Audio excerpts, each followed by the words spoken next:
Okay, quick review of week 3 from the Women's Self-Defense course. We started today with our on-back escapes.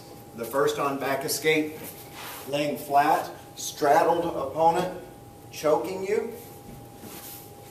We want to come up with the feet, gouge with the fingers first.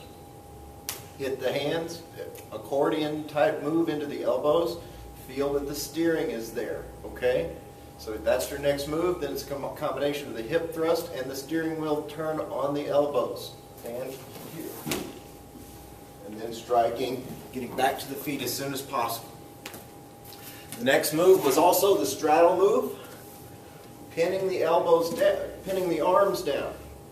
We know that we can get the person off balance by shooting the arms up. We want the feet up. We're going to shoot and thrust at the same time. It needs to be done quickly.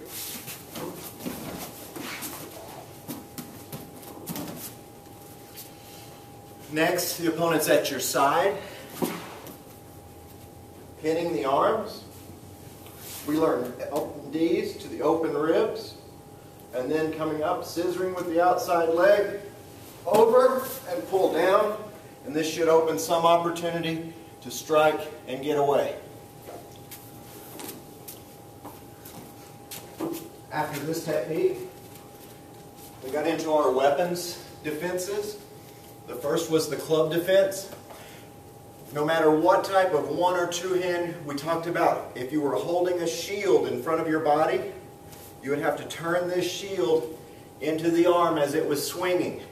And you can't let it float off your body. You have to stay behind the shield. So if this arm were coming in, double forearm block, shielding in, grabbing shoulder and wrist, knee strikes, stomps, whatever's necessary once we've isolated that weapon. Show that one more time. Diving in, grabbing, striking, whatever's necessary. All right? Yeah. Okay, good. We learned knife defense today, and we emphasize that the typical situation with a knife is not a knife fight for especially a women's self-defense situation, but more of someone that might be threatening you with a knife.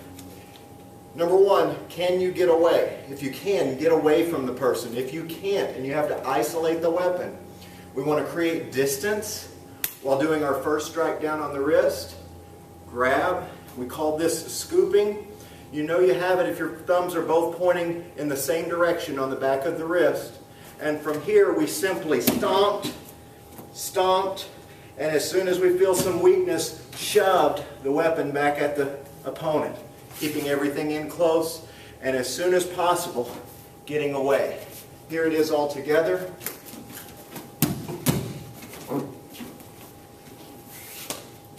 And then lastly, we started into gun defense. And again, we explained that these are very difficult situations. This only expect if you've reasoned with the person, given them your purse or wallet, you don't have an escape, and you're dealing with very close range. This is what we would consider close range. Anything further, we won't have a reaction time that can deal with this. So we've maybe handed over our purse, and you have to create the hand and the same foot. So this is going to be right hand and right foot, stepping in and across and creating that move inside the weapon. Once you have this first hand up, the second hand comes up on the top of the gun. Now you can either do two moves. One, press against the gun into the finger. The trigger guard would twist the finger. Or, for right or left hand, strip the gun downward across. I'm going to have her take this in the left hand so we can do the strip move one more time. Very close range. Step in a little bit for me. Very close range. I find this angle, and then the second hand comes over, strips down. Do you want to show them from the other side? Yeah, let's show it from both sides. And gun defense. Stripping down. Okay. That was everything this week. Next week, weapons utilization and practical applications. We'll see you next week.